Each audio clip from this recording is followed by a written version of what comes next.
Episode 24 रहस्यमयी छोटा साथी। उसके सामने खड़ी आकर्षक और मनमोहक आकृति वाली महिला को देखते हुए वीर ने धीमे स्वर में कहा, बड़ी बहन राधा, कल रात से आप मुझसे जानबूझकर मुझसे दूरी बनाए हुए लग रही हैं। कल रात से उसके कायदे से दूर साफ महसूस हो रही थी। शायद उसकी शक्ति देखने के बाद ऐसा हुआ था। वीर ये समझता था, लेकिन उसने राधा को अपना दोस्त माना था और वह नहीं चाहता था कि यह दोस्ती यूं ही खत्म हो जाए। वीर की बात सुनकर राधा कुछ कहना चाहती थी, पर उसके गंभीर चेहरे को देखकर उसने कोई बहाना नहीं बनाया और धीरे से सांस छोड़ दी। यह सच था कि उसे वीर के प्रति अच्छी भावना थी। वह चाहती थी कि दोनों दोस्त बने, लेकिन वीर एक संप्रदाय का शिष्य था। वह अत्यंत प्रतिभाशाली था और सामान्यतः भाड़े के सैनिकों और संप्रदाय के शिष्यों के बीच सच्ची दोस्ती का होना लगभग असंभव था। कारण था स्थिति और स्तर का अंतर। कोई भी साधारण भाड़े का सैनिक किसी संप्रदाय के शिष्य से दोस्ती कर रोमांचित हो उठता था, पर राधा ऐसी नहीं सोच रखती थी, क्योंकि ऐसी दोस्ती अक्सर दया पर आधारित होती थी, सच्चाई पर नहीं। जब वह चुप रही तो वीर फिर बोला, बड़ी बहन राधा, मुझे नहीं पता कि आप दूरी क्यों बना रही हैं, लेकिन मैं बताना चाहता हूँ, मैंने आपको सच में अपना दोस्त माना है। क्यों? राधा ने धीरे से पूछा। मैं बस एक साधारण भाड़े का सैनिक हूँ। वीर ने मुस्कुराया। मैंने लोगों के साथ वैसा व्यवहार करता हूँ जैसा वह मेरे साथ करते हैं। जब हम स्नेक फॉरेस्ट में आए और मैंने अपनी शक्ति छिपा रखा था, आपने मुझे ना तो नीचा समझा और ना ही दूर दूर रही। उल्टा आप हर समय मेरी रक्षा करती रहीं। उसी पल मैंने आपको अपना दोस्त मान लिया था। वीर ने आंखें घुमाई। अगर मुझे पता होता कि तुम इतने शक्तिशाली हो तो शायद मैं इतनी दखल-अंदाज़ी न करती, लेकिन उसके होठों पर एक मुस्कान थी, क्योंकि उसे महसूस हुआ वीर की बातें बिल्कुल दिल से निकली थी। वीर ने गंभीरता से कहा, बड़ी बहन राधा, दोस्ती शक्ति और स्तर नहीं बनती। तो उस आपकी कुछ सोच वाक़ई गलत है। राधा उसे जवाब देना चाहती थी, लेकिन अचानक उसका चेहरा गहरा लाल हो गया, क्योंकि आपकी कुछ सोच सुनकर उसका मन कहीं और चला गया है।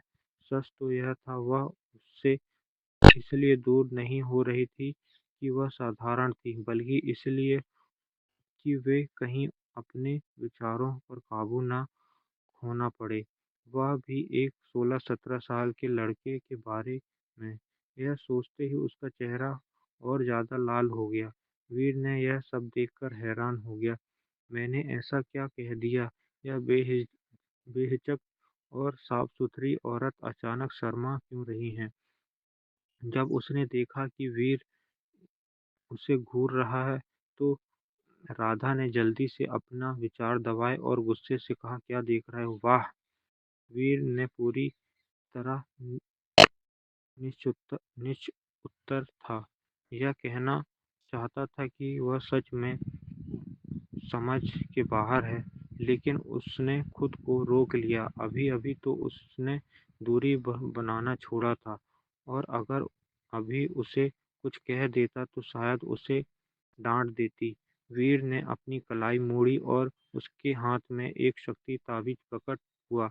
उसे राधा की ओर बढ़ाते हुए बोला, बड़ी बहन राधा, यह आपके लिए है, अगली बार मिलते हैं। यह कहकर वह बिना ठहरे हवा में लुप्त हो गया। उसकी जाती हुई छवि को देखते हुए राधा बुदबुदाई, कैसी शर्मनाक बात है।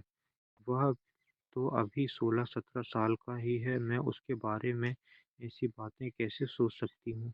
फिर उसकी नज़र उसकी सुनहरी ज्वाला की ताबीज पर पड़ी और वह वहीं स्तब्ध रह गई। उसके हाथ कांपने लगे। काफी देर के बाद उसने ताबीज को जल्दी से छाती के कपड़ों के भीतर छिपाया, फिर उसी दिशा में देखने लगी जहां वीर गायब हुआ और धीमे से बोली, एक उच्च स्तरीय ताबीज, यह कैसे संभव है? छोटा बैगनी प्राणी या वीर रास्ते भर तेजी से भागता रहा। घने जंगलों के बीच एक फुर्तीले बंदर की तरह छलांगे लगाता हुआ। कुछ अज्ञात डार्क बीस्ट मिले, पर वह उसे नहीं भिड़ा, वह कमजोर थे। उसका लक्ष्य था जहाँ शक्तिशाली नेदर वुल्फ रहते थे। कई घंटे तक दौड़ने के बाद वह रुका, एक विशाल पेड़ पर चढ़कर दूर तक देखने लगा। सामने फैला पर्वत श्रृंखला व अंतहीन विस्तार बादलों को चीरता हुआ जा रहा था, मानो इसकी कोई सीमा ही न हो। वीर ने भारी स्वर में कहा, कहते हैं कि ग्रैंड मेरिडियन माउंटेन्स के केंद्र में एक विशाल डार्क बीस्ट संप्रदाय है। पता नहीं यह सच है या नहीं। अगर कभी मौका मिला तो जरूर देखूंगा। फिर उसके खुद पर ही हंसते हुए सिर हिलाया।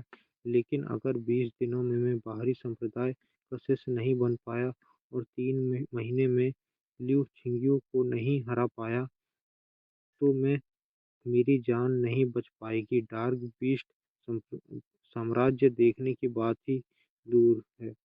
वह नीचे देखने ही वाला था कि अचानक उसके शरीर जम गया। 300 मीटर दूर जंगल की गहराई से एक बैंगनी छाया चमकते हुए बाहर निकली। वह तेज नहीं थी, पर अप्राकृत थी। हर झटके में लगभग 100 मीटर की दूरी प्रकट हो जाती थी। वीर का सिर सुन्न हो गया। उसने सांस रोक ली। 2 सांसों के भीतर वह बैंगनी छाया उसके पास आ पहुंची, पर उसने उसे देखा नहीं और आगे निकल गई। वीर ने राहत की सांस ली थी कि ठीक 30 मीटर पीछे जा चुके उस बैंगनी साये ने अचानक रुककर पलटकर उसकी सामने होकर प्रकट हुआ। वीर का शरीर वहीं जड़ हो गया। उसके सामने एक छोटा बैंगनी नेवला तैर रहा था, अत्यंत प्यारा लेकिन खतरनाक से खतरनाक। पूरी तरह बैंगनी फर, पतला लंबा शरीर, छोटी टांगें, लंबे कान, गोल सिर, सबसे खास सबसे माथे पर लाल रक्त कमल का चिन्ह था। उसकी बड़ी बड़ी आंखें चमक रही थीं, पर वह वीर को टकटकी लगाकर देख रहा था। वीर से भी नहीं हिला पाया। उसकी गति इतनी विचित्र थी कि वीर ने किंग रियलम की विशेषज्ञ भी उसका पीछा नहीं कर पाएंगे। छोटे मिंक ने 2 कदम आगे बढ़ाकर वीर को सूंघा। अगले ही क्षण उसकी आंखें चमक उठी, मानो उसे वीर के शरीर में कोई अनमोल चीज मिल गई हो। और तभी बैंगनी मिंक एक प्रकाश रेखा में बदलकर सीधे वीर की छाती में जा घुसा। वीर ये शून्य पड़ गया। जब उसने चेतना अंदर भेजी तो देखा वह बैंगनी मिंक उसके छोटे भंवर दांतियान में घूम रहा था। वह उत्साहित, कभी चकित, फिर दोबारा बेहद उत्साहित, मानो उसे खजाना मिल गया हो। आकाश में उड़ता हुआ काला व्यक्ति। तभी वीर ने दूर एक काली छाया को हवा में उड़ते हुए देखा, बिना किसी सहारे के। वह शक्ति एक्सपर्ट रियलम से भी ऊपर की थी। वह वह काला व्यक्ति पलक झपकते हुए उसके पास पहुंचा। उसका पूरा शरीर काले धुएं से ढका हुआ था, मानो विषैले सांपों का झुंड उसकी देह में रेंग रहा हो। उसने वीर को बस एक नज़र देखा और उस एक नज़र ने वीर को पूरी तरह नर्क में धकेल दिया। उसके शरीर का हर रोम कांप उठा। वह प्रतिशोध करने की इच्छा तक महसूस नहीं कर पाया। नहीं, यांग के दिल में गहरा अपमान उमड़ पड़ा। उसने दांत दबाकर सिर उठाया और गर्जना की, मैं मर सकता हूँ, पर डरूंगा नहीं। तलवार संप्रदाय का शीर्ष टूट सकता है, झुक नहीं सकता। हम मर सकते हैं, पर अपमान स्वीकार नहीं कर सकते। ये वही शब्द थे जिन्हें तलवार संप्रदाय के संस्थापक ने कहा था, और वीर के हृदय में गहराई से अंकित थे। ज्यों ही उसने यह कहा, डर पूरी तरह मिट गया। उसकी तलवार अचानक काँप उठी, एक साफ गूँज निकली और फिर तलवार टुकड़ों में बिखर गई। वीर की आँखें आधी बंद हो गईं। वह गहरे रहस्यमयी समझ में अवस्था में प्रवेश कर चुका था। अगर तलवार संप्रदाय के कोई पीक मास्टर यहाँ होते तो समझ जाते। वीर तलवार इरादा को छू रहा था, वह अवस्था जिसे सैकड़ों वर्ष तक कोई प्राप्त नहीं कर पाया। लेकिन उस ठीक उसी समय वह काला व्यक्ति अचानक लौट आया। उसकी भयानक आभा ने पूरे वातावरण को चीर दिया। वीर तुरंत उस अवस्था से बाहर खींच लिया गया और अगले ही सांस में वह काला व्यक्ति उसके सामने भूत की तरह प्रकट हो चुका था।